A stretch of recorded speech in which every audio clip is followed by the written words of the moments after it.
तो जो आज है हम 18 चैप्टर से शुरू करते हैं, सॉरी, फर्स्ट श्लोका से। तो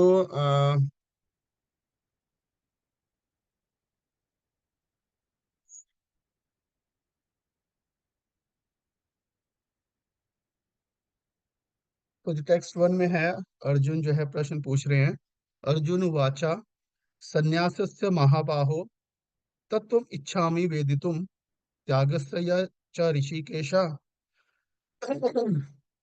पृथक केशी सूदना। तो अर्जुन ने कहा, हे महाबाहु, मैं त्याग का उद्देश्य जानने का इच्छुक हूँ। और हे केशी निसूदन, हे ऋषिकेश, मैं त्याग में जीवन का भी उद्देश्य जानना चाहता हूँ। तो दो चीजों के बारे में क्लियर कर रहे हैं। कि त्याग क्या होता है।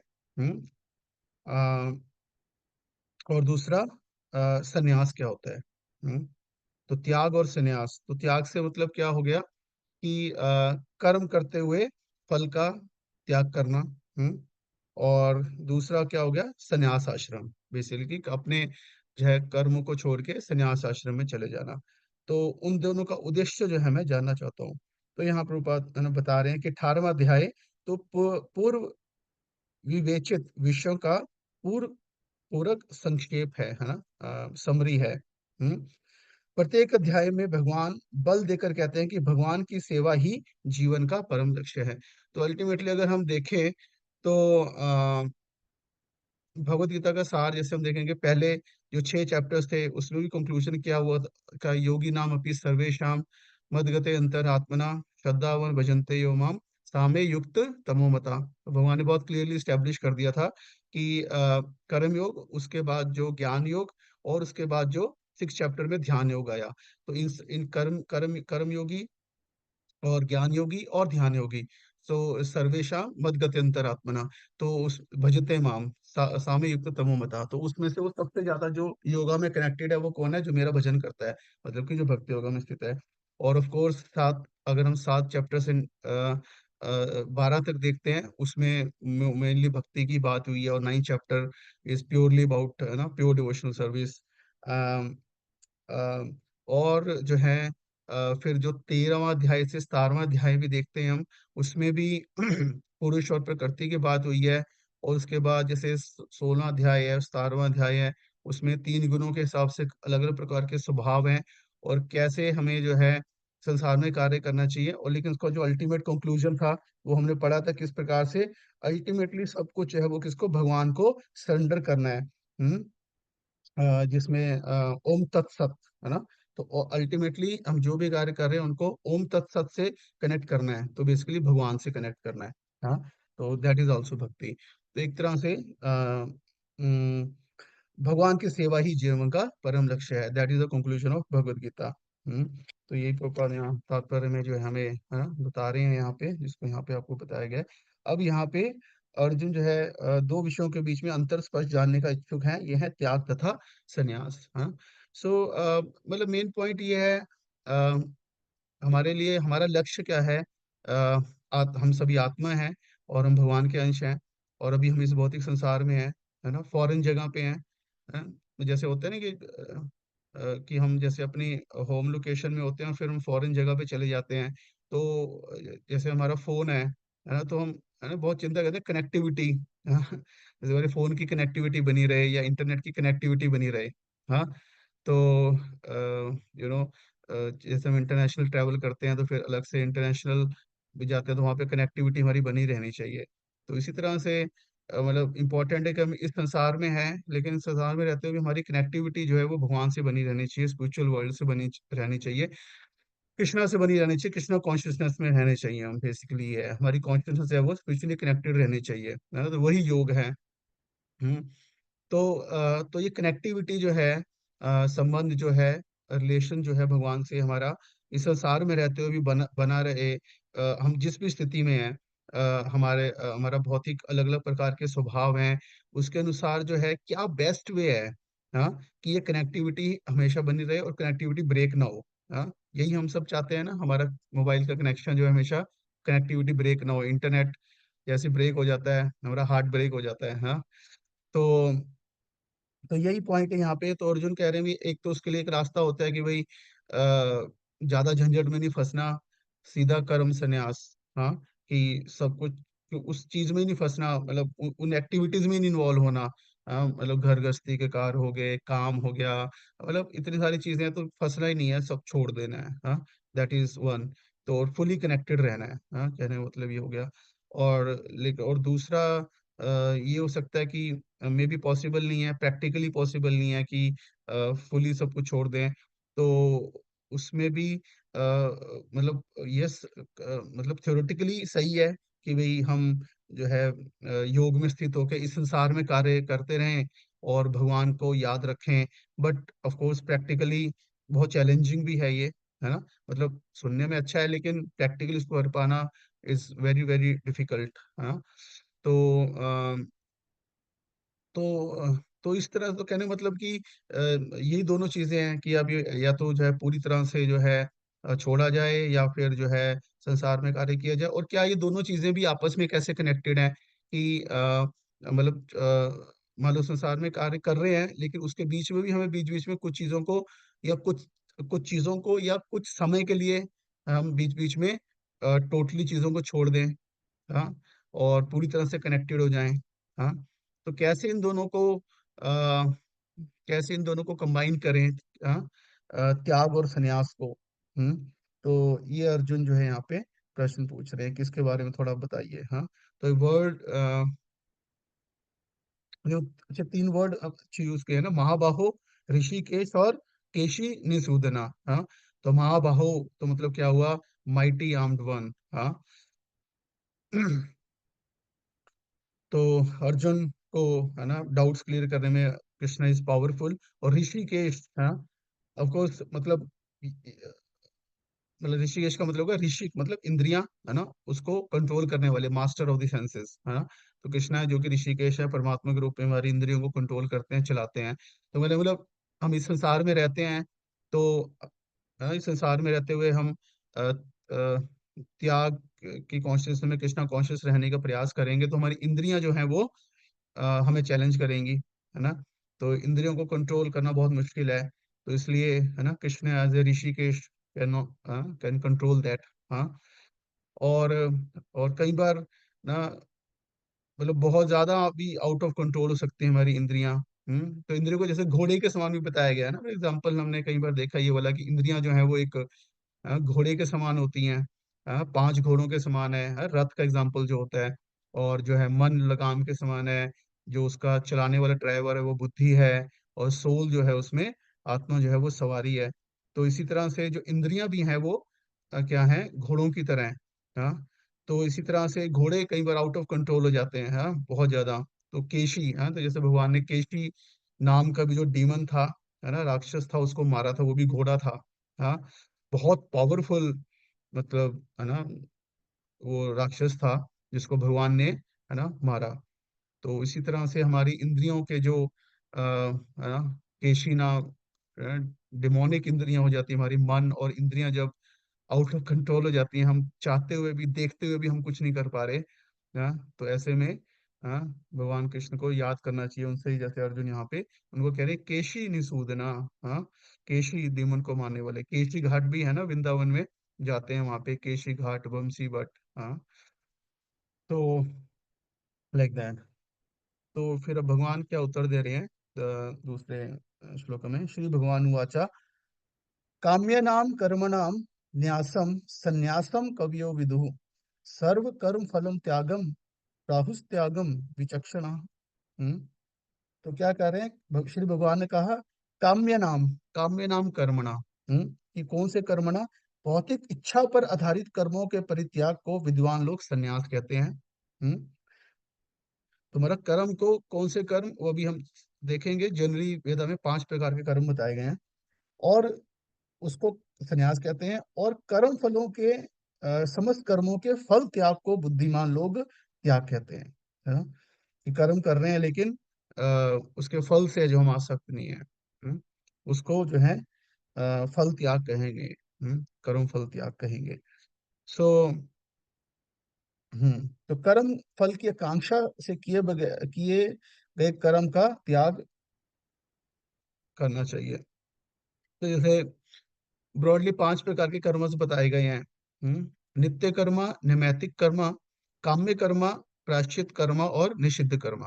हाँ, मतलब हमें ये समझना है कि ओवरऑल जो पॉजिटिव एक्शंस है ना, पॉजिटिव कर्म है कि जो हमें भगवान के पास लेके जा रहे हैं, जो हमें पाप से बचा रहे हैं, जो हमारे को सतोगुण में रख रहे हैं, तो वो कार्य तो डेफिनेटली हमारे लिए अच्छे हैं।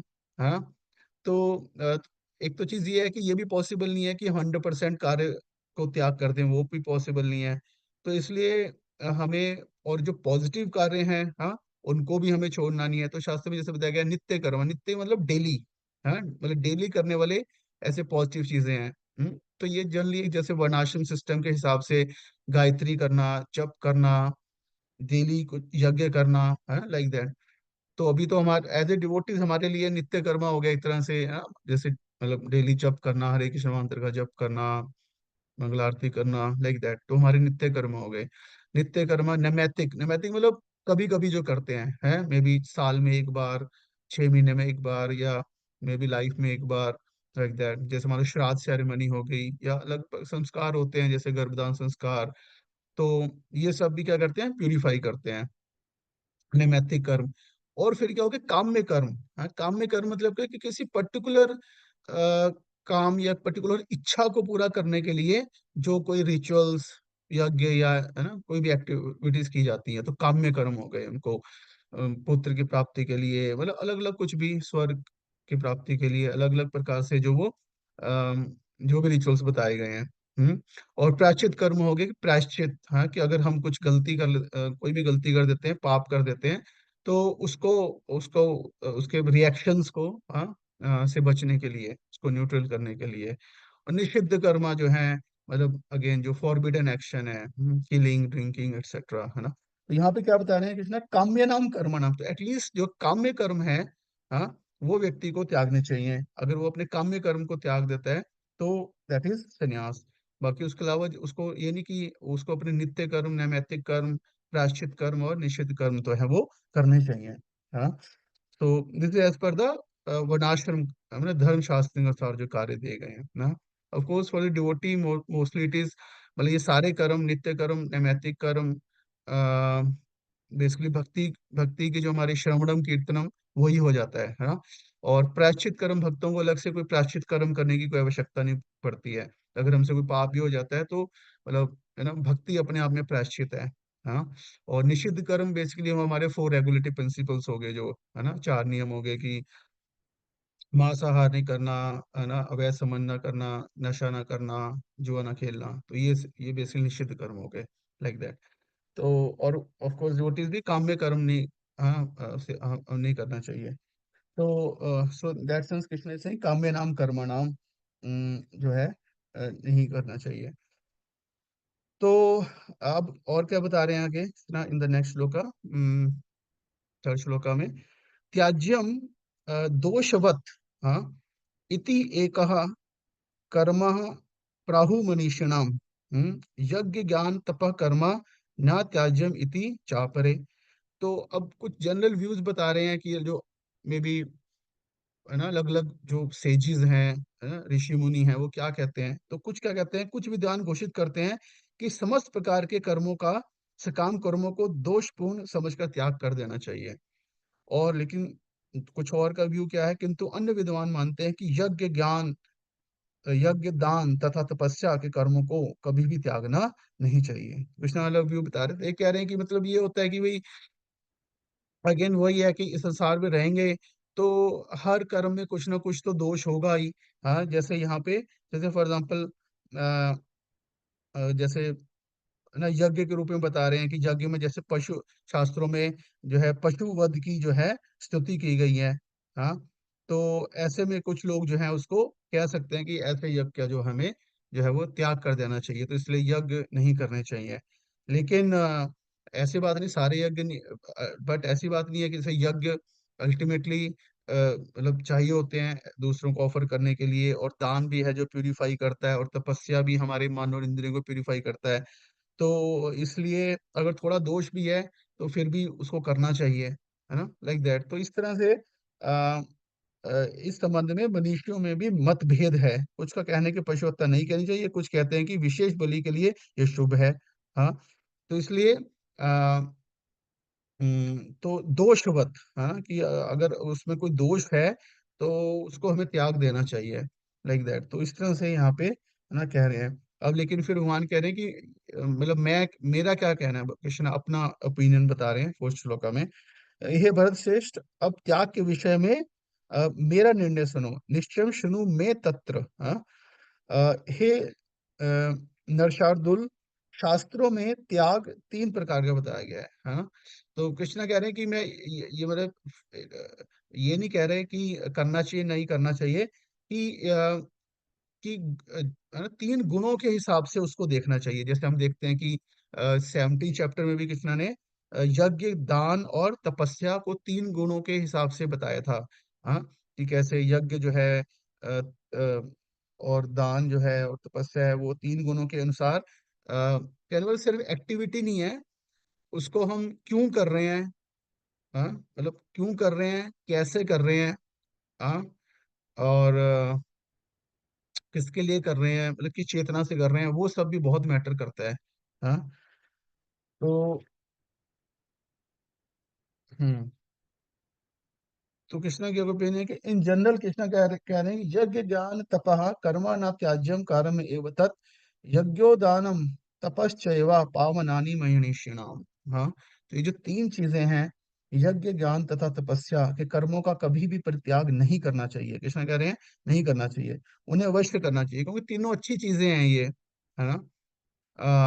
मनीषी नाम, इवन एडवांस उनको भी करना चाहिए। हाँ, निसंदेह यज्ञ, ज्ञान तथा तपस्या महात्माओं को भी शुद्ध करते हैं। हाँ, चलो हमारे लिए यज्ञ क्या है, मेरे लिए संकीर्तन यज्ञ है। अभी कलयुग में हम बड़े बड़े यज्ञ तो नहीं कर सकते, ना ही जो गृहस्थों के लिए, वैसे जो शास्त्रों में, धर्मशास्त्रों में यज्ञ बताए गए हैं वो। हाँ, तो हमारे लिए संकीर्तन यज्ञ है। दान है ना, दान मतलब क्या, धन का हो सकता है या ज्ञान का दान। हाँ, तो हमें लोगों को भगवद गीता का ज्ञान देना चाहिए, तो वो एक भी दान है।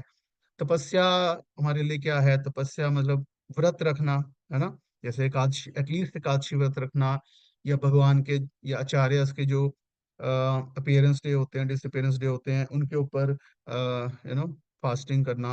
हम्म तो ये जो है हमारे लिए यज्ञ, ज्ञान और है ना तपस्या हैं, तो इनको हमें जो है हमेशा करना चाहिए। हाँ, तो योगी को चाहिए कि मानव समाज की उन्नति के लिए है ना कर्म करें। हम्म हम्म लेकिन आ, लेकिन कृष्णा क्या कह रहे हैं, तो इनको करना चाहिए, है ना, लेकिन किस लेकिन इनको कैसे करना चाहिए, इन सारे कार्यों को पहले कंडीशन बता रहे हैं, लेकिन कंडीशन अप्लाई, है ना, ऐसे नहीं कि आ, आ, एतानी मतलब ये सब, एतानी अपि तू, लेकिन कर्माणी, लेकिन ये सारे कार्यों को कैसे करना चाहिए।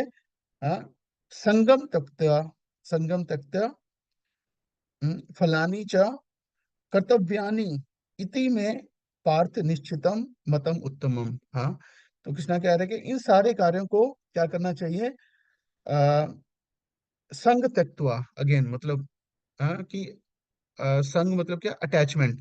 हाँ, कि किसी भौतिक अटैचमेंट, मतलब रिजल्ट की एक्सपेक्टेशन के बगैर करना चाहिए। हाँ, यज्ञ, ज्ञान, तपस्या किस तरीके से भगवान की प्रसन्नता के लिए करना चाहिए, या स्पिरिचुअल एडवांसमेंट के लिए करना चाहिए, एटलीस्ट किसी मटेरियल एक्सपेक्टेशन के लिए नहीं करना चाहिए। और कर्तव्यम और ड्यूटी, आउट ऑफ ड्यूटी जो है वो करना चाहिए। हाँ, क्योंकि स्क्रिप्चर्स में कहा गया है, गुरु वैष्णव ने कहा गया है, तो हमें इसको करना है। हाँ, लाइक दैट। तो तब जो है ये प्रॉपरली हमें रिजल्ट देंगे, हमारी चेतना जो है इनसे शुद्ध होगी। ये कह रहे हैं यहाँ पे।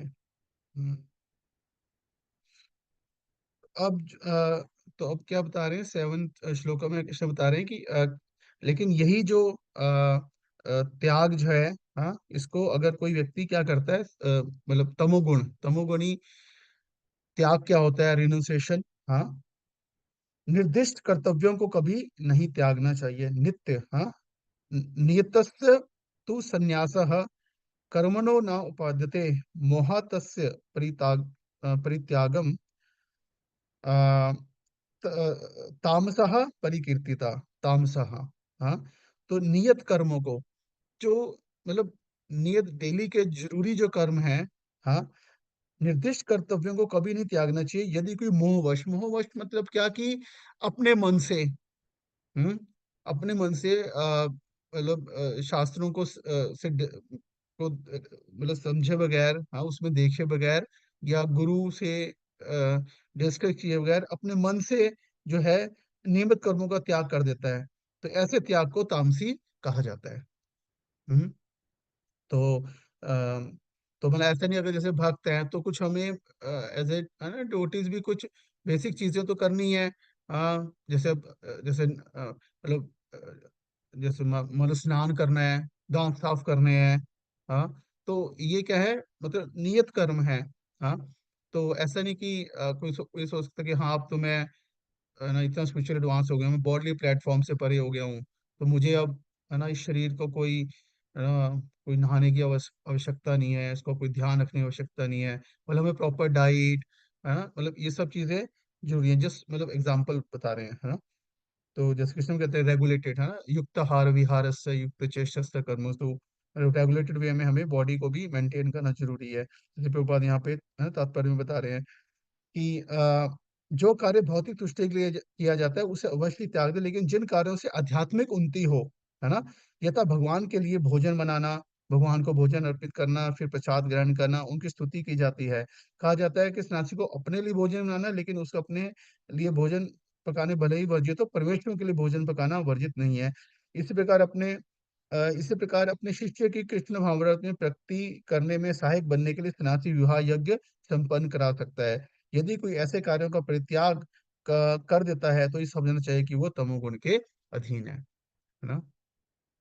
तो कहने का मतलब ये है कि जो भी मतलब अल्टीमेटली समझना जरूरी है कि इस कार्य से है ना मतलब भक्ति में आगे बढ़ रहे हैं या नहीं बढ़ रहे हैं। हाँ, तो उसको प्रॉपरली समझना जरूरी है।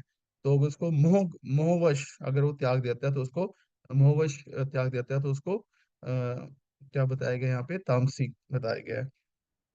अच्छा, दूसरा अब रजोगुण में त्याग क्या बता रहे हैं, रिनंसिएशन, चीजों को छोड़ना।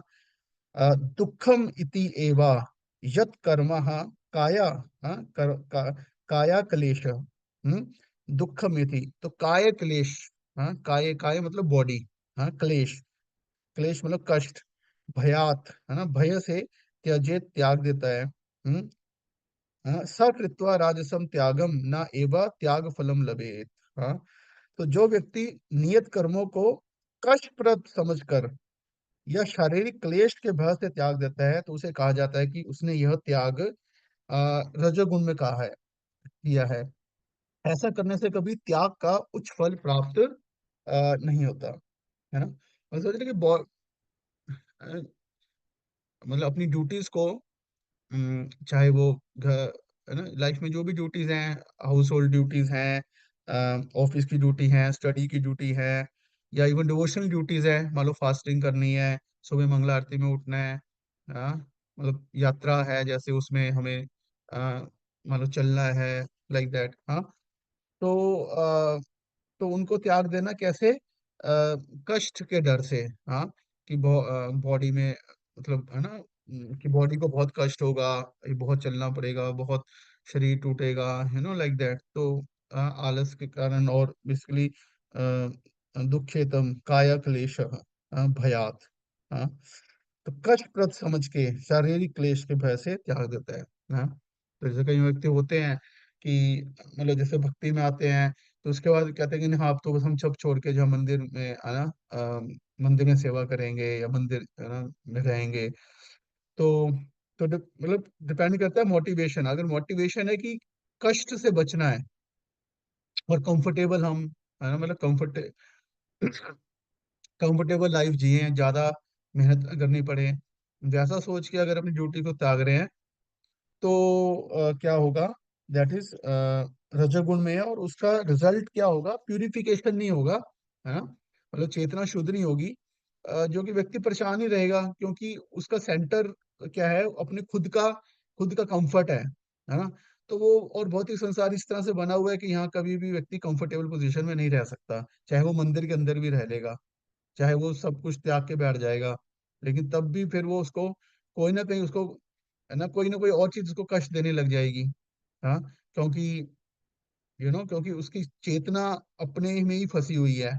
हाँ, उसका कोई हायर पर्पस नहीं है। हम्म, तो जब उसका आध्यात्मिक उद्देश्य नहीं होगा जिसमें उसकी चेतना लगेगी, हाँ, और अगर वो सिर्फ अपने कष्ट के बारे में सोचता रहेगा, तो फिर ऐसा व्यक्ति जो है वो मतलब बॉडली कॉन्शियसनेस में फंसा रहेगा, है ना, आध्यात्मिक चेतना विकसित नहीं होगी। जैसे प्रभुपाद है ना बता रहे हैं कि जो व्यक्ति कृष्ण भावनामृत को प्राप्त है, उसे इस भय से अर्थोपार्जन बंद नहीं करना चाहिए कि वह सकाम कर्म कर रहा है। यदि कोई कार्य करके कमाए, धन को कृष्ण भावना में लगाता है, या यदि कोई प्रातः काल जल्दी उठकर दिव्य कृष्ण भावनामृत को अग्रसर करता है, तो उसे चाहिए कि वह डर कर या ये सोचकर कि ऐसे कार्य कष्टप्रद हैं, उसे त्यागे नहीं, है ना। उसके बाद क्या बता रहे हैं 9 श्लोका में, गुडनेस में बता रहे हैं, रियलाइजेशन गुडनेस। हे अर्जुन, जो मनुष्य नियत कर्तव्यों को करणीय मानकर करता है और समस्त भौतिक संगति तथा फल की आसक्ति को त्याग देता है, तो उसका त्याग सात्विक कहलाता है ना। तो जो उसको कर्तव्य मान के करता है, कि जैसा कि गुरु और शास्त्र में बताया गया है, हाँ, उसके अनुसार वो उसको करता है, और हाँ, और उसका जो उद्देश्य है, कोई भौतिक लाभ के लिए नहीं करता, बल्कि आध्यात्मिक उन्नति के लिए करता है, तो उसका त्याग जो है वो सात्विक कहलाता है। तो यहाँ प्रभुपाद है ना बताते हैं कि मनुष्य को फल के प्रति अनासक्त होकर कर्म करना चाहिए, उसे कर्म के गुणों से विलग हो जाना चाहिए। जो व्यक्ति कृष्ण भावनार्थ में रहकर कारखाने में कार्य करता है, वो ना तो कारखाने के कार्य से अपने आप को जोड़ता है, ना ही कारखाने के श्रमिकों से। वो तो मात्र कृष्ण के लिए कार्य करता है, और जब वह इसका फल कृष्ण को अर्पित करता है, तो वह दिव्य स्तर पर कार्य करता है। तो मतलब कहने का मतलब मेन है, जो अगर हम इसको समझेंगे, जैसे कर्म योग हो गया, शुरू में भगवद गीता में मैंने कंसेप्ट पढ़ा, अगर हम इसको एज ए कंसेप्ट समझेंगे, मतलब कर्म योग हो गया, और अल्टीमेटली वही भक्ति योग भी हो गया। तो कहने का मतलब है कि एट वन लेवल हम जो कार्य कर रहे हैं, मतलब जो भी हम टास्क कर रहे हैं, या हम कोई भी चीज को अचीव कर रहे हैं, वो इतना ज्यादा मैटर नहीं करता। इम्पोर्टेंट क्या है, जो पर्पस है, हम क्या उद्देश्य हमारे मन में है। हाँ, तो जब हमारी कॉन्शियसनेस है, हमारी चेतना जो है, सारी अवेयरनेस है, हमारे पर्पस में, हमारे उद्देश्य में फिक्स है। मतलब इसको हम जैसे हम ना, मतलब इवन मटेरियल लेवल पे हम इसको इस तरह से देख सकते हैं ना, कि जैसे हम कभी कभी किसी चीज में बहुत ज्यादा मोटिवेटेड होके लगे होते हैं, हाँ, अपने मतलब सिंपली मान लो एग्जाम है। तो तो इन द सेंस जब हम उसमें बहुत ज्यादा एब्जॉर्ब होते हैं, है ना, उस पर्टिकुलर चीज में, तो फिर बॉडी लेवल पे कई बार चीजें चल रही होती हैं, तो हमें उतनी ज्यादा इफेक्टेड नहीं करती। कई बार मान लो लाइट चली जाए, तो गर्मी है, स्टूडेंट होता है, गर्मी है, सर्दी है, वो पढ़ रहा है, क्यों? क्योंकि वो अपने उस उद्देश्य में एब्जॉर्ब्ड है, उसकी कॉन्शियसनेस। तो इसी तरह से कहने का मतलब ये है कि अ, जब उद्देश्य भगवान बन जाते हैं, भगवान को प्रसन्न करना हो जाता है ना, तो हमारी चेतना तो ठीक है, बॉडी काम कर रही है, हम कार्य कर रहे हैं, सफलता मिल रही है, असफलता मिल रही है, हाँ, तो व्यक्ति उससे ज्यादा प्रभावित नहीं होता, क्योंकि उसकी सेटिस्फेक्शन उससे लिंक नहीं है। हाँ, उसकी सेटिस्फेक्शन जो अपने पर्पस से लिंक्ड है। हाँ, तो इसलिए वो जो उससे प्रभावित नहीं होता। वो ये यहाँ पे प्रभात बता रहे हैं। तो सतगुण में स्थित 10th श्लोका में क्या सिम्टम्स बता रहे हैं, 3, कि सतगुण में स्थित बुद्धिमान त्यागी, जो ना तो अशुभ कार्यों से घृणा करता है, ना शुभ कर्म से लिप्त होता है। समझ रहे हैं? मतलब कि कार्य के लेवल पे, टास्क के लेवल पे, वर्क के लेवल पे अच्छा बुरा वो मैटर नहीं कर रहा है इतना ज्यादा। हाँ, क्योंकि वो अपने उद्देश्य में अब्जॉर्ब्ड है, कहने का मतलब ये है। वो कर्म के विषय में कोई संशय नहीं रखता, है ना। हम्म। तो इसलिए यहाँ पे कह रहे हैं कि निसंदेह किसी भी देहधारी प्राणी के लिए समस्त कर्मों का परित्याग कर पाना संभव है ना। तो ये आई थिंक थर्ड चैप्टर में और फिफ्थ चैप्टर में ये डिस्कस हुआ था कृष्णा कि अल्टीमेटली हम अपने स्वभाव से बंधे हुए हैं, जिसके कारण हम पूरी तरह से कर्मों का त्याग जो है वो नहीं कर सकते। तो वास्तविक त्यागी क्या है? जो कर्म फल का त्याग करता है। हम्म। तो यहाँ पे प्रभुपाद बता रहे थे में अंतर्राष्ट्रीय कृष्ण भावना संघ में अनेक सदस्य हैं जो अपने अपने कार्यालयों, कारखानों या अन्य स्थानों में कठिन परिश्रम करते हैं, और वे जो कुछ कमाते हैं उसे संघ को दान दे देते हैं। ऐसे महात्मा व्यक्ति वास्तव में सन्यासी हैं, और वे सन्यास में स्थित होते हैं, है ना। तो ऑफकोर्स मतलब हर अलग अलग लेवल पे व्यक्ति इसको प्रैक्टिस कर रहे हैं, है ना। कहीं उसका एक बहुत छोटा सा पार्ट कर रहे हैं, कहीं कहीं उसका मे बी कहीं मतलब मे बी 1% कर रहे हैं, कहीं 2% भगवान की सेवा में लगा रहे हैं, कहीं 5%, 10%, कहीं 50%। हाँ। और कुछ केस है जहाँ पे 100% वो जो भी होता है उसको भगवान की सेवा में लगा देते हैं, है ना। जैसे प्रभुपाद के समय में थे बहुत सारे ऐसे भक्त थे जो इसलिए कार्य करते क्योंकि जो जो वो सेंटर चला रहे थे, मंदिर चला रहे थे, जस्ट उसको मेंटेन करना है। हाँ। So like that. हम्म। अ, है ना। जैसे हमारे गुरु महाराज थे हिज होलिनेस गोपाल कृष्ण गोस्वामी महाराज, तो महाराज उस वक्त शुरू में कनाडा में थे, है ना। तो ऐसा नहीं था शुरू में इस्कॉन में, है ना, मतलब टेम्पल्स में ऐसा नहीं था कि बहुत ऐसे बड़े बड़े रिच टेम्पल्स थे, ऐसा कुछ भी नहीं था। मतलब डिवोटीज बहुत ही मतलब, है ना, ऑस्टेरिटी के साथ बुक डिस्ट्रीब्यूशन हो गया, वो भी बाद में आया। टेम्पल्स को मेंटेन करते थे, वो टेम्पल्स को मतलब मेंटेन करना, वहाँ पे स्टैंडर्ड्स को मेंटेन करना चैलेंज था, है ना। तो जैसे महाराज थे उस वक्त वो आई थिंक मतलब किसी एमएनसी पेप्सी या कोला में मतलब ही वाज वर्किंग, है ना, बिकॉज वो एमबीए थे, है ना। और अच्छा मतलब अर्न कर रहे थे वो। तो वो जो भी आते थे 100% लाके अपना जो है टेम्पल की पूरी सेवा में लगा देते थे, हाँ। और खुद बहुत ही सिंपल रहते थे। तो इस तरह से और भी थे, दयानंद प्रभु थे, हाँ। तो वो टैक्सी चलाते थे, और सैन फ्रांसिस्को में थे वो, हाँ।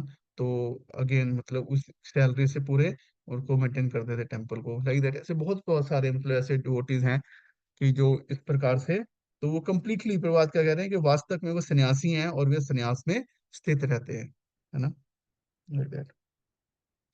और जो क्या बता रहे हैं, जो जो सन्यासी नहीं है, हाँ, 12 श्लोका में उनके लिए इच्छित, अनिच्छित तथा मिश्रित ये तीन प्रकार के कर्म फल मृत्यु के बाद मिलते हैं, लेकिन जो सन्यासी हैं उन्हें ऐसे फल का सुख दुख नहीं भोगना पड़ता। ठीक है। तो ये बेसिकली यहाँ पे जो एक थीम भगवद गीता का है कि कैसे संसार में रहते हुए मतलब कर्म संन्यास वर्सेस कर्म फल त्याग, इसकी बात हो रही है कि सेल्फलेस वर्क जो है, निस्वार्थ कार्य जो है वो, निस्वार्थ होके इस संसार में कार्य जो है वो करना चाहिए, है ना। तो निस्वार्थ होके कार्य करते हैं तो व्यक्ति है इस संसार में जो है वो फंसता नहीं है। अब ये क्या, तो ये एक साइंस है एक तरह से, है ना। मतलब ये एक साइंस है कि कैसे ये हो रहा है कि एक एक साधारण एक व्यक्ति है जो भक्त नहीं है वो भी कार्य कर रहा है, मतलब आपके सेम ऑफिस में है एक भक्त भी कार्य कर रहा है, और एक जो अभक्त है वो भी कार्य कर रहा है, लेकिन एक कर्म बंधन में फंस रहा है, दूसरा नहीं फंस रहा है ना। तो ये कैसे बेसिकली हो रहा है, हाँ। तो इसके लिए अब जो सेक्शन है यहाँ पे 13 से लेके 17 तक, तो इसको हम समझेंगे, जहाँ पे इंटरेस्टिंग है, जहाँ पे कर्म के जो है 5 फैक्टर्स को बता रहे हैं। तो जिसको अब इसको थोड़ा सा एनालिसिस बता रहे हैं इस चीज का, 13 श्लोका में। पंच एतानी महाबाहो कारणानि निबोध में सांख्य कृतांते प्रोक्तानि सिद्धे सर्व कर्मणाम। हम्म, पंच, 5 बता रहे हैं, हे महाबाहु अर्जुन, वेदांत के अनुसार समस्त कर्म की पूर्ति के लिए 5 कारण हैं, हाँ। अब तुम इन्हें मुझसे सुनो। हाँ, तुम कृष्ण बता रहे हैं कि तो मतलब क्या कि जो इस प्रकार से व्यक्ति भगवान से कनेक्टेड हो जाता है या जो भगवान के लिए कार्य करता है, वो कैसे कर्म कर्म फल से, रिएक्शन से वो बाहर हो जाता है।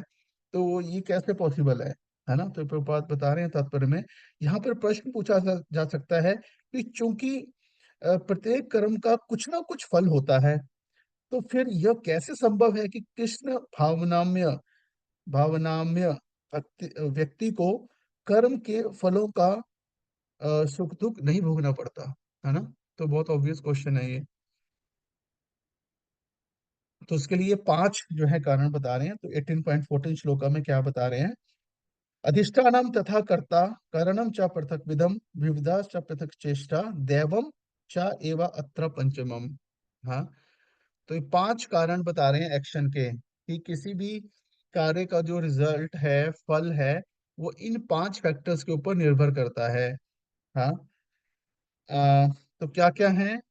अधिष्ठानम, सेकंड कर्ता, थर्ड कारणम, चौथा चेष्टा, पृथक चेष्टा, और दैवम। ओके। हम्म। तो क्या बता रहे हैं? अधिष्ठानाम, अधिष्ठानाम का मतलब क्या हो गया? Place of action. फील्ड, मतलब किस कार्य में, किस इन्वायरमेंट में हम काम कर रहे हैं, है ना।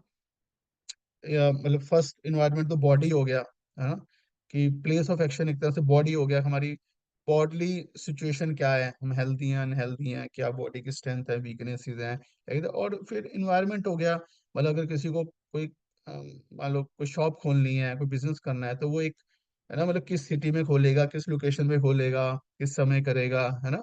तो मतलब प्लेस, हम किस स्थान पे कार्य करें, स्थान का भी, स्थान का बहुत फर्क पड़ता है ना।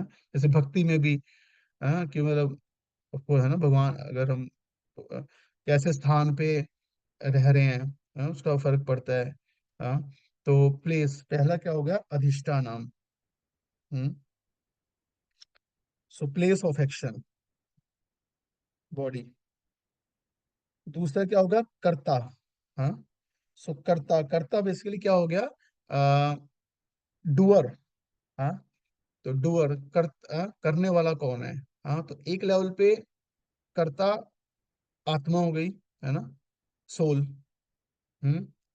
और एक लेवल पे कर्ता क्या हो गया? मतलब soul as a false ego. हाँ, मतलब ये तो ट्रू कर्ता दो हो गए। हाँ, एक हो गया असली कर्ता, दूसरा हो गया जो नकली कर्ता हो गया। तो असली कर्ता क्या होगा? आत्मा। और दूसरा नकली कर्ता मतलब अहंकार। हाँ। तो यही, इसी का खेल है सारा। हाँ, इस कर्ता का सारा खेल है एक्चुअल में। हाँ। इसको थोड़ा हम अभी समझेंगे। सो तो यहाँ पे बता रहे हैं ना प्रभात, शरीर के भीतर आत्मा कर्म करता है, जिसे कर्म फल होता है, अतएव यह कर्ता कहलाता है। और तीसरा क्या हो गया? करणम। करणम मतलब क्या हो गया? Senses, instruments of action. हाँ, जो पर्टिकुलर इंस्ट्रूमेंट्स हम यूज करते हैं, जैसे इंद्रियां हो गई। हाँ, मतलब जैसे सिंपली देखिए, जैसे मान लो एक कोई जैसे क्रिकेट क्रिकेट मैच है ना, मतलब बैट्समैन है, तो अधिष्ठान क्या होगा? फील्ड हो गई, है ना, वो फील्ड पिच हो गई बेसिकली। हाँ। और कर्ता हो गया सोल। हाँ। और करणम क्या हो गया? स्पेसिफिक इंस्ट्रूमेंट यूज कर रहा है, मतलब अभी स्पेसिफिक सेंसेस होगी, हाथ। जैसे मेनली क्रिकेट में वो बैट पकड़ रहा है तो अपने हाथों से पकड़ रहा है। या फिर बैट को भी अपने में इंस्ट्रूमेंट ले सकते हैं। या एक बहुत जनरल सेंस में ले तो हम टेक्नोलॉजी को भी इंस्ट्रूमेंट्स ले सकते हैं ना, हम किस तरह की मशीन या टेक्नोलॉजी यूज करें, वो भी इंस्ट्रूमेंट्स हो गया। तो हम्म, तो करणम च पृथक विदम, अलग अलग प्रकार की जो सेंसेस होगी, इंस्ट्रूमेंट्स ऑफ एक्शन। हाँ। और विविधा पृथक चेष्टा, पृथक चेष्टा मतलब एंडेवर और एफर्ट, है ना। मतलब अब, है ना, मतलब इन्वायरमेंट हो गया, है ना, पिच हो गई, उसके पास सेंसेस हो गई। हाँ। और परफॉर्मर, डूअर हो गया कि हाँ मुझे इसको करना है, बट उसके साथ सिर्फ सोचने से नहीं होगा ना, उसके साथ अब क्या होगा? चेष्टा, एंडेवर भी करना पड़ेगा, उसको एफर्ट भी करना पड़ेगा, है ना। और पांचवा क्या हो गया? दैवम। दैवम मतलब क्या? आ, आ, दैवम को हम यहाँ पे डेस्टिनी भी बोल सकते हैं, या डायरेक्टली दैवम एक तरह से भगवान भी हो गए, है ना। भगवान की मिशन, परमात्मा, है ना। तो अ, तो in one sense of course Karma भी दैवम, मतलब दैवम इन द सेंस की कर्मा भी परमात्मा की परमिशन के अनुसार ही कार्य करता है ना। अब एक चीज है कि हाँ, भक्तों के केस में, हाँ, तो जो भक्ति करता है, जो भगवान को सरेंडर करता है, तो उस केस में उसका दैवम स्वयं भगवान होंगे, है ना। वहाँ पे भगवान पर्सनली इन्वॉल्व होते हैं, but in a general sense दैवम मतलब कर्मा हो गया बेसिकली, है ना, लाइक दैट, या परमात्मा, हाँ, जो उसको परमिशन देते हैं। हम्म, तथा परमात्मा, हाँ, प्रभुपाद यहाँ पे कह रहे हैं। हम्म, तो ये पांच कारण जो हो गए, तो मतलब जो सक्सेस है, हाँ, तो सक्सेस इन पांच कारणों से मिला के बनती है। हाँ, नॉट जस्ट कर्ता की मतलब, तो इसमें से देखा जाए तो अधिष्ठानम मतलब प्लेस ऑफ बॉडी, कारणम चेष्टा, है ना, ये तीनों क्या हो गए, मटेरियल कॉज हो गए।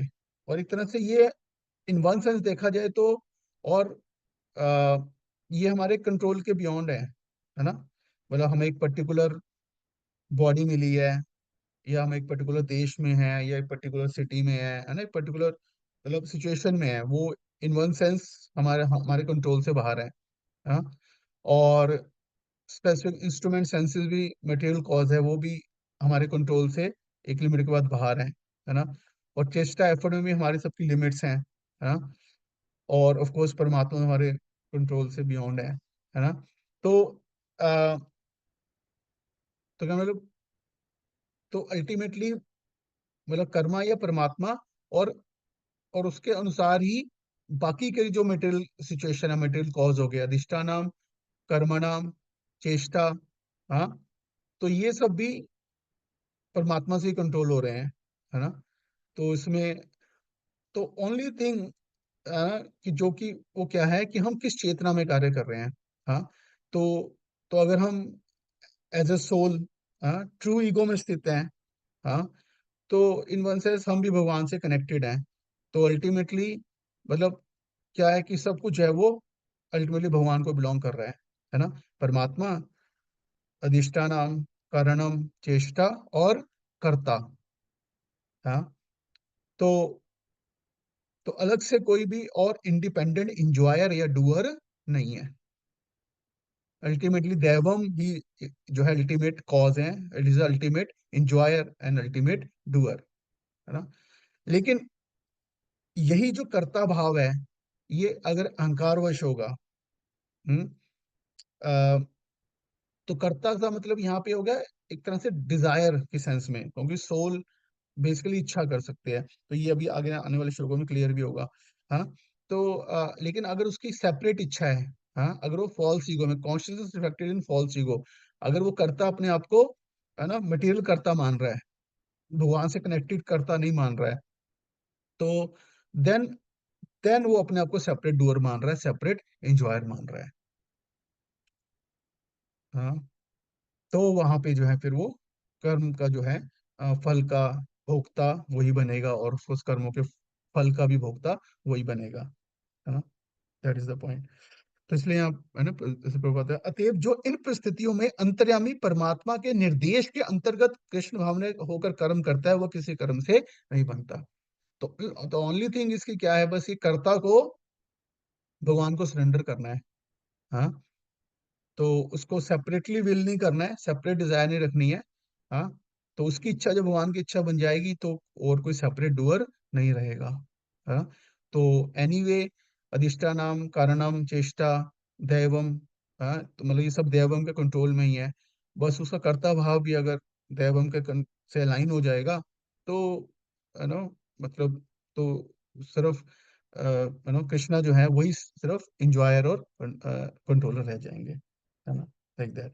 इसलिए कह रहे हैं 15 श्लोका में, मनुष्य अपने शरीर, मन या वाणी से जो भी उचित या अनुचित कर्म करता है, वह इन पांच कारणों के फलस्वरूप होता है। हम्म,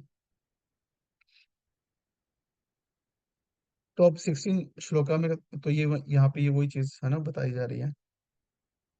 तो इसी के आधार पे रिलीजियस और इरिलीजियस सेक्शन हो गया ना।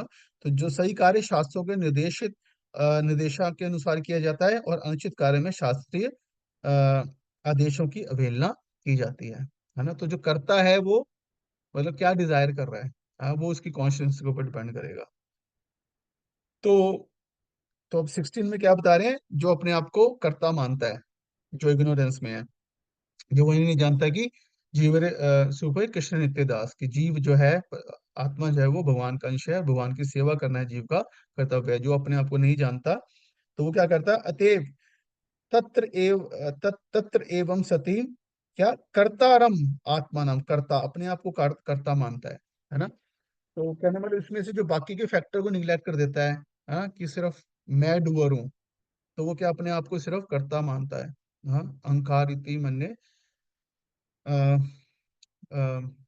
अहंकार विमूढ़ात्मा कर्ता हम इति मन्यते, जैसे थर्ड चैप्टर में भगवान करते हैं। हाँ, तो मतलब कि एक तरह से we karta, we are the participant in success, है not the owner of the success. हाँ, तो हम मतलब सक्सेस में पार्टिसिपेंट हैं सारे फैक्टर्स में। हाँ, ना कि ओनरशिप है हमारी, है ना, फेलियर और सक्सेस की। तो जो अपने आप को कारणों को ना मानकर अपने आप को ही एकमात्र कर्ता मानता है, वह निश्चित ही बहुत बुद्धिमान नहीं होता और वस्तुओं को सही रूप से नहीं देख पाता। तो भगवान का हाथ कैसे है हर चीज में, वो उसको हमें समझना पड़ेगा, है ना। मतलब सिंपली ऐसे हम देख सकते हैं कि मतलब कोई भी हम कार्य कर रहे होते हैं उसमें सिर्फ थोड़ा सी चीजें ही हमारे हाथ में होती हैं, कंट्रोल करनी होती हैं उसमें से। और बहुत सारी चीजें होती हैं हमारे कंट्रोल में नहीं होती हैं। और लेकिन जो रिजल्ट आता है वो बहुत सारी चीजों के ऊपर डिपेंड करता है ना। तो अब अल्टीमेटली जो है रिजल्ट क्या आएगा, वो उन सारे फैक्टर का कॉम्बिनेशन होता है। लेकिन वो सारी चीजें हमारे कंट्रोल में नहीं होती। स्टूडेंट है, पढ़ रहा है, उसके हाथ में क्या सिर्फ पढ़ना है ना। लेकिन अब बाकी स्टूडेंट कितना पढ़ेंगे, एग्जाम कैसा आएगा, है ना, ये सब चीजें उसके हाथ में नहीं है ना। तो इसलिए ये फ्रेमवर्क बहुत इंपॉर्टेंट है इस चीज को समझने के लिए कि कैसे अगर हम अपना कर्ता भाव भगवान के साथ अलाइन कर देंगे तो हम कर्म बंधन से मुक्त हो जाएंगे। और एट द सेम टाइम उस पॉइंट ऑफ व्यू से भी कि हमें सिर्फ अपने को ओनली कर्ता नहीं मानना है, ये सारे फैक्टर्स भी हैं जो कि अपना रोल प्ले करते हैं। हाँ? और जो नॉन डूअर है ना, वो क्या मानता है अपने को सामने, जो मिथ्या अहंकार से प्रेरित नहीं है। हाँ, अगेन कर्ता भाव नहीं है, मिथ्या अहंकार, तो सारा खेल अहंकार का है। तो करता है अपने आप को किस चेतना में मान रहा है, फॉल्स ईगो में या ट्रू ईगो में। जो मिथ्या अहंकार से प्रेरित नहीं है, जिसकी बुद्धि बंधी नहीं है, वह इस संसार में मनुष्यों को मारता हुआ भी नहीं मारता, ना ही वह कर्म बंधनों से मुक्त होता है ना। तो जैसे यहाँ पे इवन ये बता रहे हैं कि इस श्लोक में भगवान अर्जुन को बताते हैं कि युद्ध ना करने की इच्छा अहंकार से उत्पन्न होती है। तो अर्जुन शुरू में कह रहे थे कि मैं युद्ध नहीं लड़ूंगा, है ना। तो वो उनकी अपनी एक इंडिपेंडेंट डिजायर थी, हाँ, जो उनके अहंकार से आ रही थी एक्चुअल में। देखने में बड़ी अच्छी लग रही थी, लेकिन वो अहंकार से उत्पन्न हो रही थी। हाँ, तो आगे से बताते हैं साथ में, जीव में व्यक्तिगत कार्यकलाप समझ रहे हैं, पर्सनल डिजायर्स जो हैं। हाँ, जीव में व्यक्तिगत कार्यकलाप तथा उसके उत्तरदायित्व का उदय मिथ्या अहंकार से या ईश्वर विहीनता या कृष्ण भावनामृत के अभाव से होता है। जीव में व्यक्तिगत कार्यकलाप समझ रहे हैं कि पर्सनल प्लान्स, हाँ, और उसको रिस्पॉन्सिबिलिटी लेना, पर्सनल प्लान्स बना के फिर उनको पूरा करने की जो रिस्पॉन्सिबिलिटी है ना। तो वो कहाँ से, मिथ्या अहंकार से उत्पन्न होती है। जब कोई सैनिक अपने श्रेष्ठ अधिकारी सेनापति की आज्ञा से वध करता है तो उसको दंडित नहीं किया जाता। लेकिन यदि वही सैनिक स्वेच्छा से वध कर दे तो निश्चित रूप से न्यायालय द्वारा उसका निर्णय हाँ, होता है। ओके। तो अब आ, और है ना डिटेल में कृष्ण बता रहे हैं कि इस प्रकार से ये जो कार्य हम करते हैं, तो कार्य जो है वो है ना किन चीजों के ऊपर डिपेंड करता है और किस प्रकार से वो तीन गुणों के द्वारा इफेक्टेड होता है।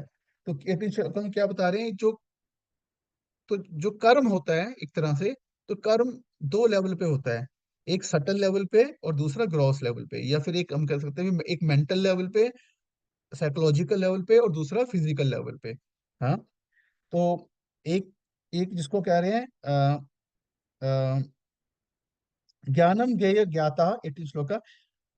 ये तीनों कर्म को प्रेरणा देने वाले, कर्म चोदना मतलब क्या, पहले किसी कार्य को करने के लिए इंस्पिरेशन आती है, अंदर माइंड में डिजायर आती है। हाँ, सीड जैसे बीज आता है, सीड आता है, फिर वो कार्य है बाहर इंद्रियों के लेवल पे होता है। तो प्रेरणा देने वाले तीन स्रोत हैं, ज्ञान ज्ञेय ज्ञाता। ज्ञान मतलब क्या, मतलब उस चीज के बारे में हम क्या सोचते हैं, हमारी क्या विजन है। हाँ, जैसे मान लो, मतलब सिंपली हमारे सामने कोई फल पड़ा हुआ है, तो फल को देख के हमारे उसके बारे में हम क्या सोच रहे हैं? मान लो वो फल थोड़ा सा खराब है, एक साइड से थोड़ा खराब है ना, तो और वैसे देखने में बड़ा अच्छा है, तो हम क्या सोचेंगे कि नहीं, मुझे इसको नहीं खाना चाहिए। एक व्यक्ति सोचेगा मुझे इसको नहीं खाना चाहिए। दूसरा सोच सकता है कि जो है इसको मैं थोड़ा सा काट के साइड से खा लूंगा, लाइक दैट। तो मतलब कैसे हम चीजों को देखते हैं, उसके अनुसार ही प्रेरणा हमारे अंदर आती है। हाँ, और इंद्रियां, कर्म तथा कर्ता, ये तीनों कर्म के संघटक हैं, ये मतलब फिजिकल फॉर्म पे है। तो जैसे यहाँ पे बता रहे हैं, तो वर्ड यहाँ पे यूज हो रहा है कर्म संग्रह। कर्म संग्रह, तो कर्म संग्रह मतलब क्या कि, है ना, मतलब कर्म कैसे प्रोड्यूस होता है। तो यहाँ पे बात करें, कर्म करने के पूर्व कुछ ना कुछ प्रेरणा होती है।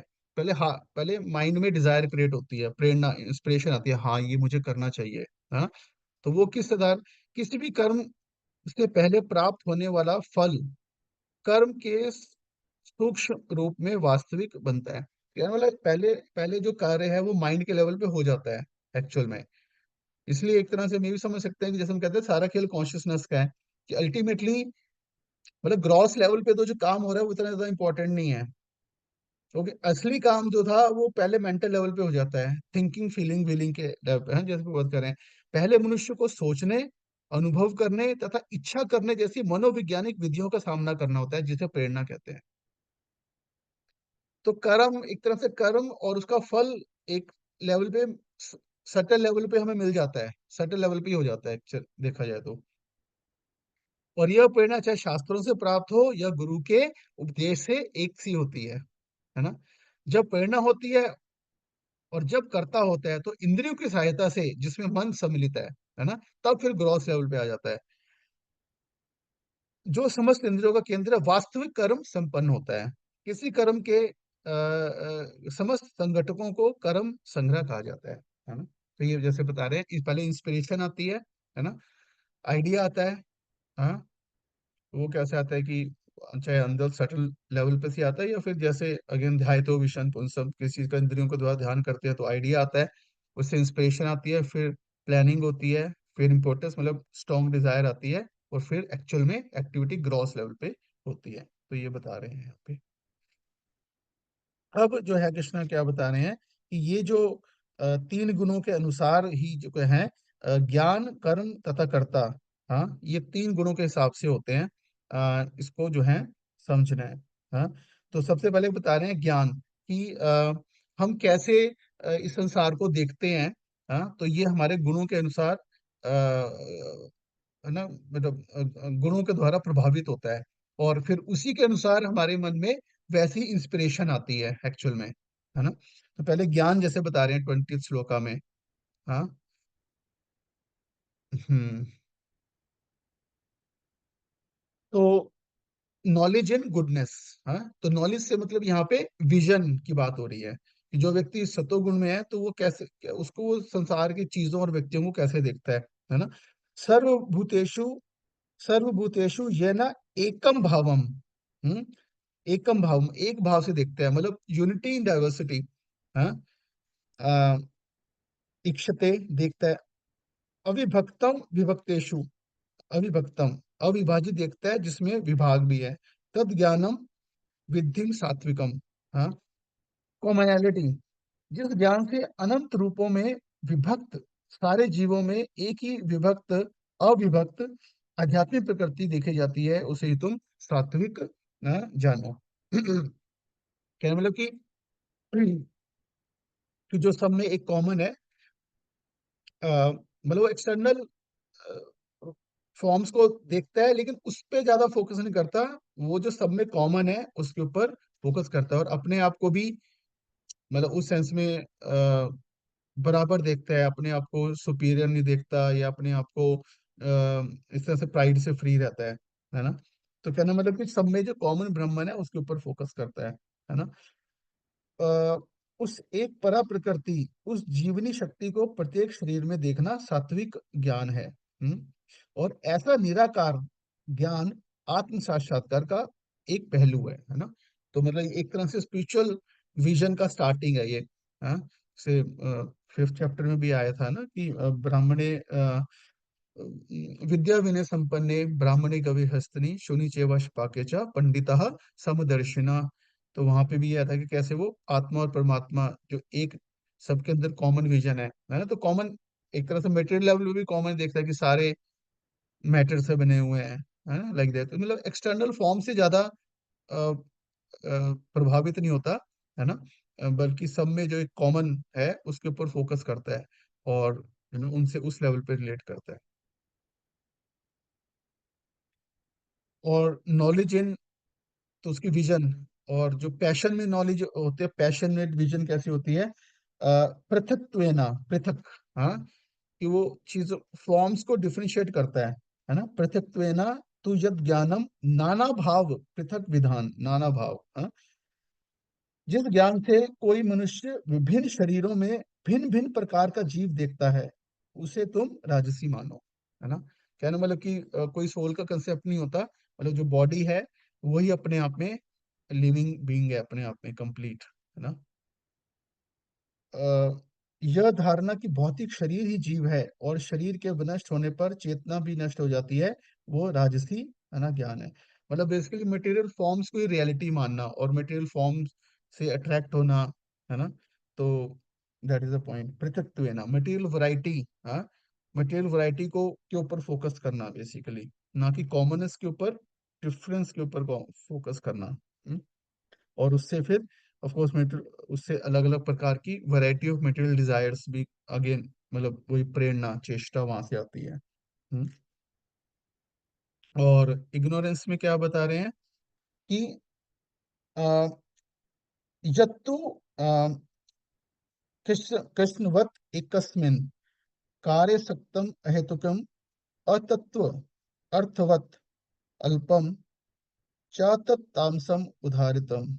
हाँ, तो कृष्णवत एकस्मिन, हाँ, वह ज्ञान जिससे मनुष्य किसी एक प्रकार के कार्य को जो अति तुच्छ है सब कुछ मानकर सत्य को जाने बिना उसमें लिप्त रहता है, तामसी कहा जाता है। क्या मतलब कि किसी एक प्रकार के कार्य को सब कुछ मान लेना, है ना। कि मतलब जैसे किसी एक पर्टिकुलर चीज है, उसमें बहुत ज्यादा एब्जॉर्ब हो जाना, हाँ, उसी में डूब जाना, और किसी चीज को अति तुच्छ, हाँ, मतलब बहुत छोटी छोटी टेम्परेरी चीजें हैं जो होती हैं, हाँ। जैसे माइंड भी होता है हमारा, है ना, जैसे कोई बहुत छोटी चीज है, किसी ने कुछ थोड़ा कह दिया, उसी ना उसी में पूरा अब्जॉर्ब हो जाना, है ना, उसी एक चीज को सब कुछ बना देना एक तरह से, है ना। उसे सब कुछ मानकर सत्य को जाने बिना ना उसमें लिप्त हो जाता है ना। मतलब कि कंप्लीट पिक्चर ना देखना, एक बहुत छोटी सी पिक्चर देके उसी में पूरी तरह से खो जाना, है ना। That is thing. तो अ, और वो ऑफ कोर्स किससे रिलेटेड है, रिलेटेड टू मतलब मटेरियल थिंग्स ओनली, है ना। तो सामान्य मनुष्य का ज्ञान सदैव तामसिक रहता है। सामान्य मनुष्य का ज्ञान तो जो मतलब इस संसार में जनरली जो नॉलेज है, so called, it is knowledge in ignorance only. क्योंकि प्रत्येक बद्ध जीव तमोगुण में ही उत्पन्न होता है। उसके लिए धन ईश्वर है और ज्ञान का अर्थ शारीरिक आवश्यकताओं की तुष्टि है। ऐसा ज्ञान का परम सत्य से कोई संबंध नहीं होता, है ना। जितना हम सो कॉल्ड मटेरियल नॉलेज देखते हैं स्कूल कॉलेज यूनिवर्सिटी में, है ना, नॉलेज देखते हैं, तो ये मोस्टली मतलब इसका भगवान से कोई संबंध नहीं है ना। इसका सिर्फ क्या होता है, यह बहुत कुछ साधारण पशुओं के ज्ञान यथा खाने सोने तथा रक्षा करने मैथुन करने का ज्ञान होता है। Ultimately it's all related to, है ना, how to control material nature, to earn money, हाँ, यही पर्पज होता है इसका, कोई स्पिरिचुअल पर्पज नहीं होता, हाँ।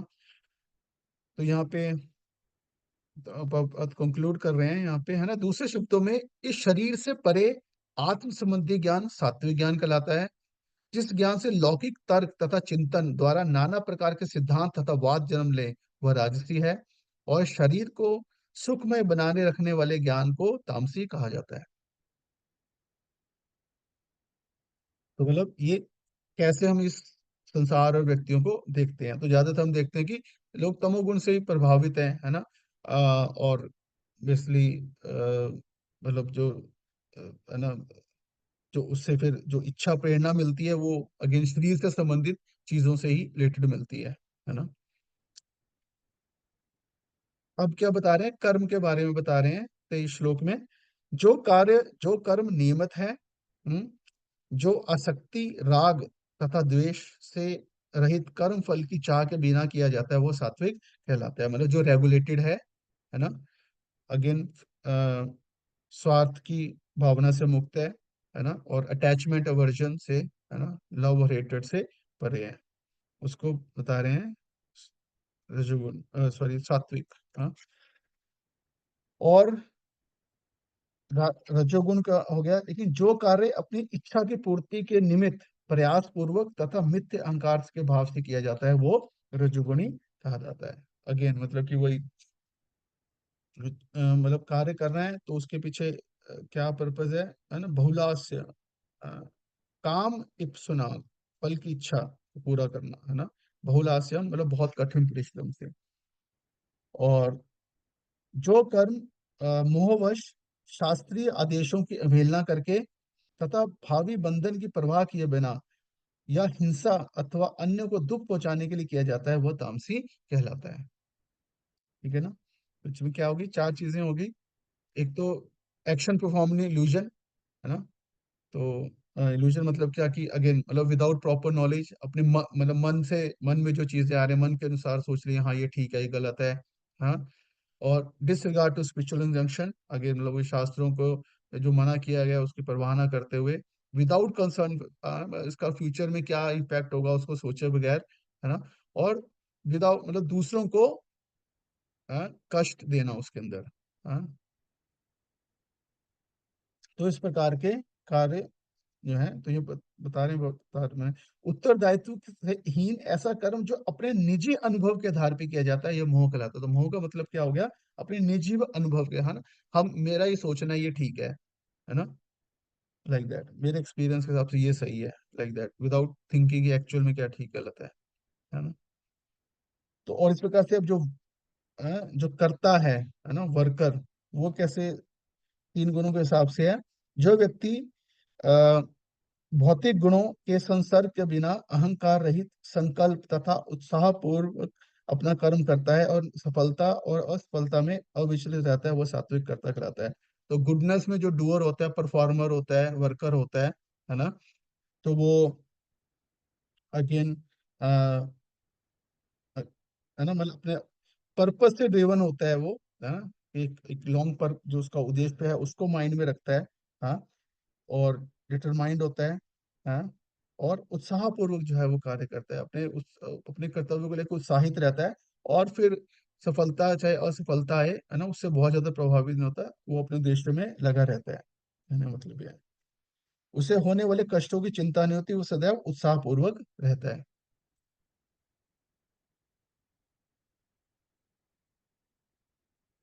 वर्कर इन पैशन, हाँ, जो कर्ता कर्म तथा कर्म फल के प्रति आसक्त होकर फलों का भोग करना चाहता है। जो लोभी, सदैव ईर्ष्यालु, पवित्र, सॉरी, अपवित्र और सुख दुख से विचलित होने वाला होता है वो राजसिक, है ना, कहा जाता है। तो मोस्टली सारे जो आज के समय में हम मतलब देखते हैं जो भी कार्य करने वाले होते हैं, चाहे वो कॉर्पोरेट में है कहीं पे भी व्यक्ति है ना, मतलब जनरली रजोगुण में होते हैं कि मतलब कार्य फल के प्रति बहुत ज्यादा सख्त होते हैं, है ना। और जो भी कर्म करते हैं उसका फल आना चाहिए ज्यादा से ज्यादा। तो जितनी भी एंजाइटी है ना, एंजाइटी है, वरी है, हाँ, एनवी, कंपटीशन, तो ये सब किसके कारण होता है ना, रजोगुण के कारण। और 28 में क्या बता रहे हैं, जो तमोगुण है, जो कर्ता सदा शास्त्रों के आदेशों के विरुद्ध कार्य करता है, जो भौतिकवादी, हठी, कपटी तथा अन्यों का अपमान करने में पटु है, तथा जो आलसी, सदैव खिन्न तथा काम करने में दीर्घ सूत्री है वो तमोगुणी कहलाता है ना। मतलब प्रोकास्टिनेटेड चीजों को लटकाते रहना, आलस, है ना, सोचते रहना बस, मतलब करना ना कार्य को, हाँ, लाइक दैट।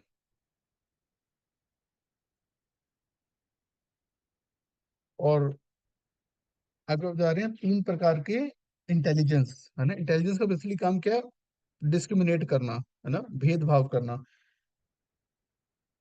बुद्धि और धृति के विषय में बताऊंगा। तो बुद्धि मतलब इंटेलिजेंस, इंटेलिजेंस मतलब यहाँ पे कैपेसिटी टू डिफरेंशिएट, हाँ, भेदभाव करने की जो शक्ति है।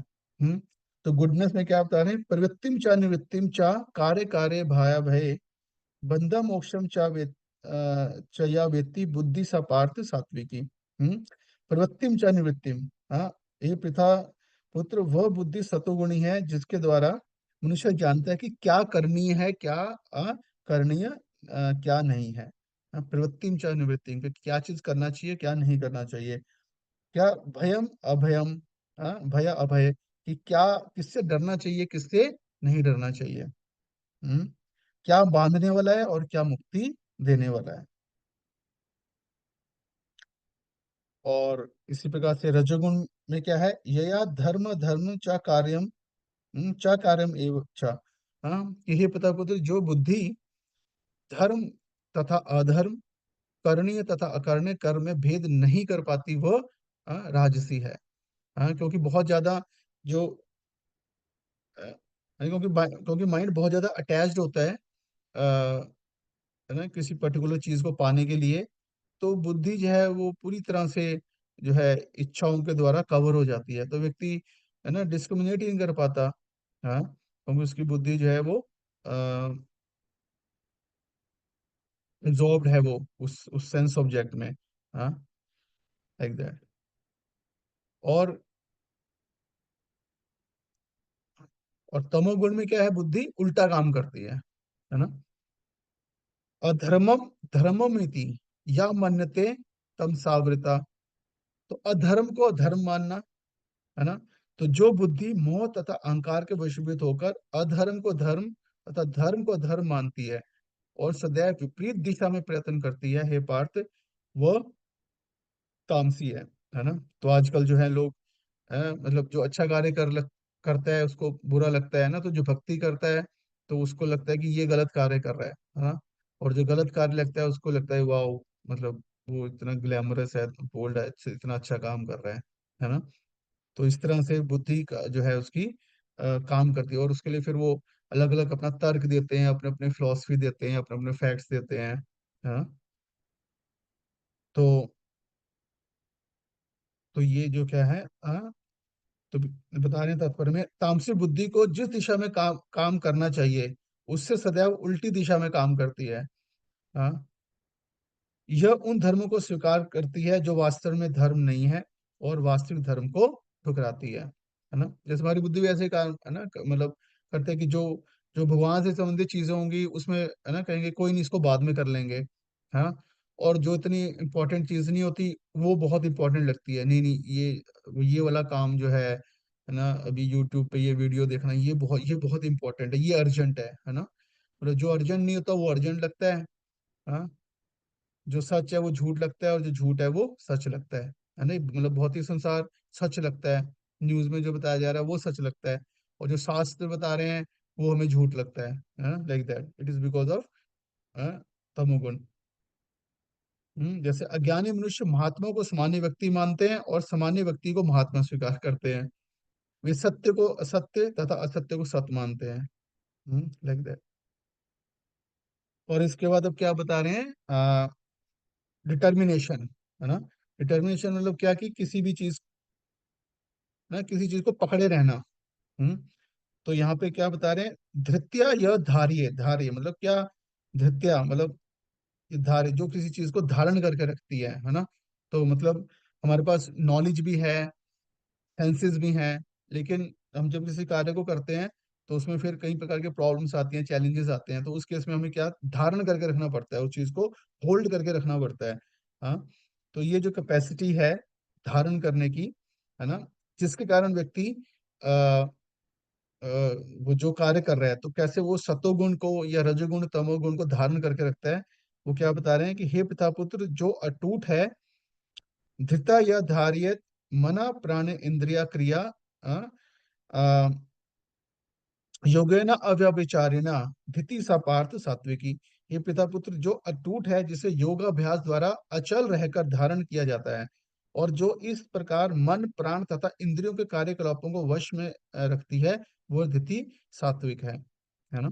तो कहने का मतलब है कि योगाभ्यास के द्वारा, है ना, भक्ति योग के द्वारा या जो भी योगाभ्यास द्वारा है, हाँ, अचल रहकर जिसको धारण किया जाता है, उसके कारण जो उसके और इस प्रकार मन प्राण तथा इंद्रियों के कार्यकलापों को वश में रखती है।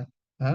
तो सतोगुण वो देती जो है वो सात्विक है। तो सतोगुणी जो डिटर्मिनेशन है वो किससे आती है कि जब हम भक्ति प्रैक्टिस करते हैं, और तो उसके कारण क्या होता है, हमें जो इनर प्यूरिफिकेशन होती है और सेटिस्फेक्शन होती है, उसके कारण जो है फिर मन प्राण तथा इंद्रियां वो कंट्रोल में रहती हैं।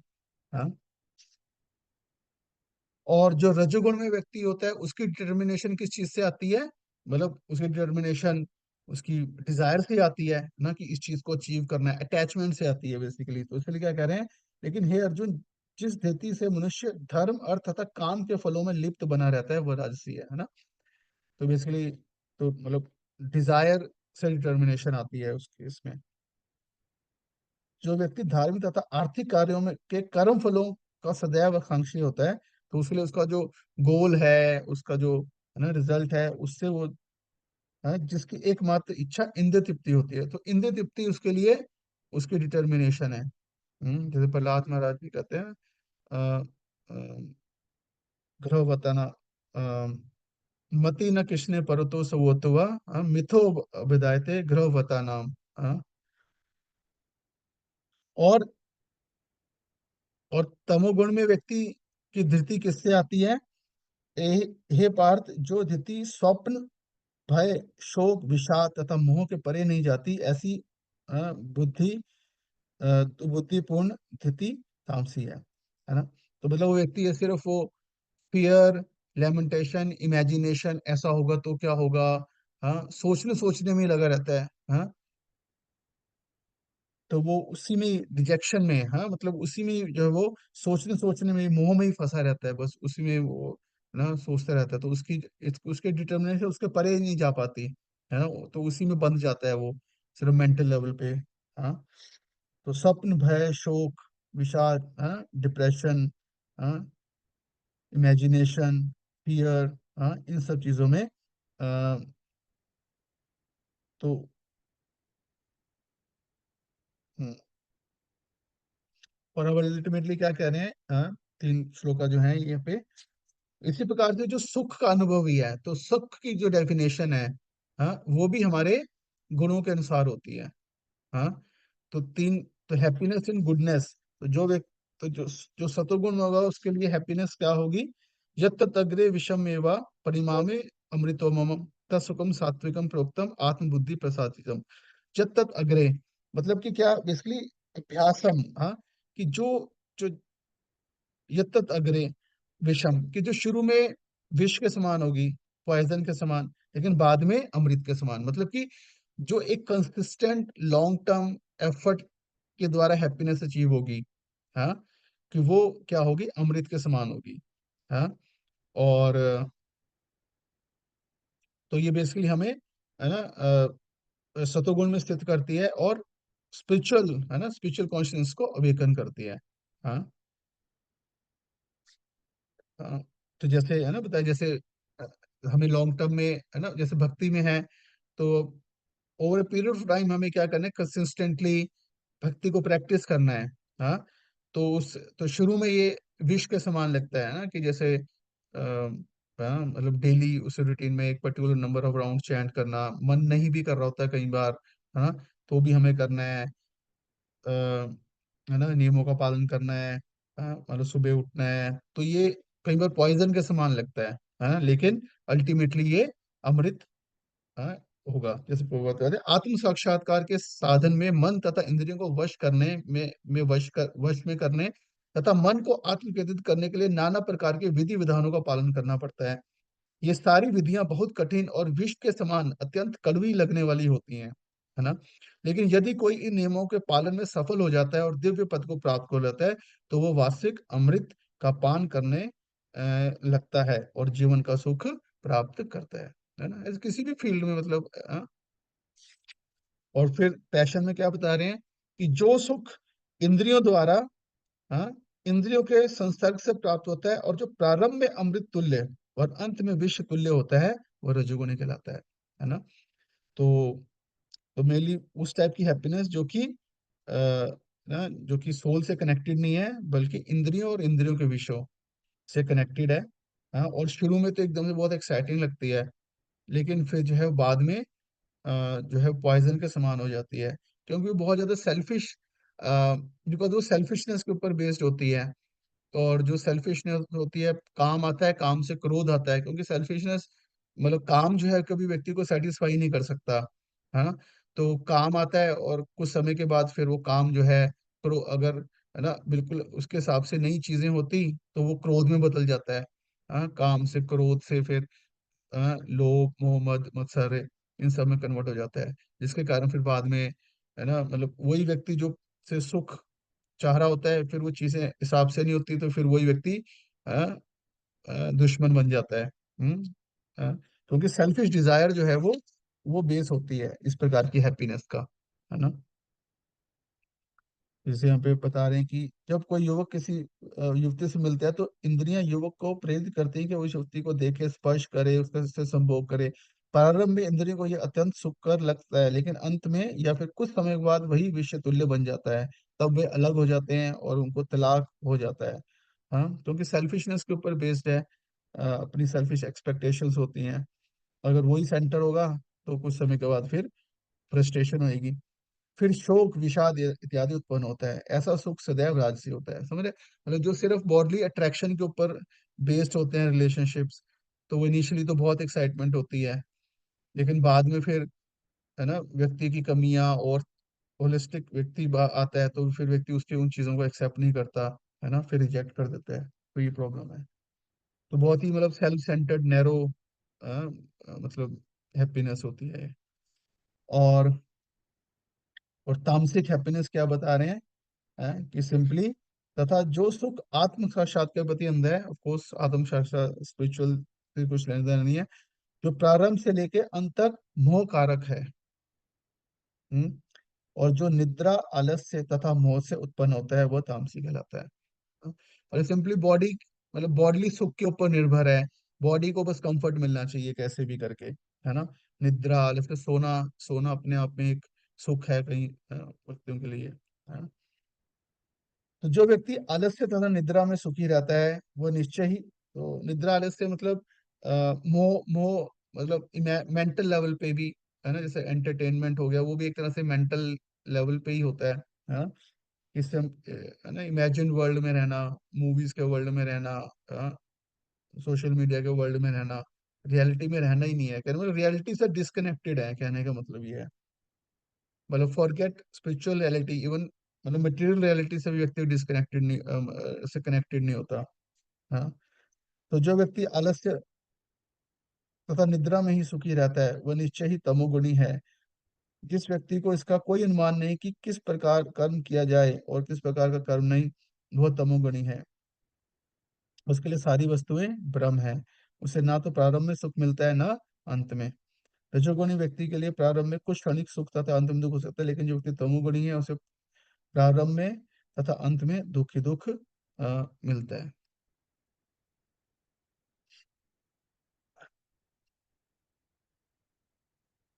क्योंकि इवन मतलब इवन मतलब मटेरियल हैप्पीनेस के लिए भी कुछ है ना बुद्धि से कार्य करना पड़ता है ना, सोच समझ के कार्य करना पड़ता है अचीव करने के लिए। लेकिन वो व्यक्ति ऐसा नहीं करता, वो सिर्फ पूरी तरह से मन के प्रभाव में रहता है, प्रॉपरली नॉलेज नहीं लेता, गाइडेंस नहीं लेता, एंडेवर नहीं करता, तो ऑफ कोर्स उसे मटेरियल लेवल पे भी कष्ट ही मिलता है, कहने का मतलब ये है। तो इस प्रकार से यहाँ पे है ना हमने समझा, ये आज का जो चैप्टर था, यहाँ पे इसने एक प्रकार से पूरा फ्रेमवर्क दिया है कि इस प्रकार से तो हम मतलब देख सकते हैं हम कौन सी हैप्पीनेस चाहते हैं, तो उसी के अनुसार एक तरह से हमारी जो हमें सात्विक अगर विजन रखेंगे, सात्विक है ना कार्य करेंगे, गुडनेस में रह के कार्य करेंगे। हाँ, और जो है इंटेलिजेंस को भी हम है ना गुडनेस में रखेंगे, और उसके अनुसार हमारी जो डिटर्मिनेशन है वो भी गुडनेस में होगी। हाँ, तो फिर जो हमें हैप्पीनेस है वो भी है ना गुडनेस में होगी, या अल्टीमेटली मतलब स्पिरिचुअल लेवल पे मिलेगी। हाँ, तो तो ऐसा नहीं कर सकते, कहने का मतलब ये है कि हम में हम अगर रजोगुण और तमोगुण में रहेंगे तो डेफिनेटली हमें जो हैप्पीनेस है वो भी फिर वैसे ही मिलेगी, है ना। सो ठीक है, तो यहाँ पे हाथ करते हैं हम 39 और 40 में। वो कृष्णा ये कह रहे हैं कि इस श्लोक में स्वर्ग लोकों में या देवताओं के मध्य में कोई ऐसा व्यक्ति विद्यमान नहीं जो प्रकृति के गुणों से मुक्त हो, है ना। तो देखते हैं। सो प्रश्न है कि कैसे फिर इन 3 गुणों से जो है वो, है ना, परे जाना है। ठीक है, तो यहाँ तक आज हमने चर्चा किया। So thank you very much, सभी को बहुत बहुत धन्यवाद। किसी को कोई प्रश्न है या कोई पॉइंट डिस्कस करना चाहते हैं तो पूछ सकते हैं।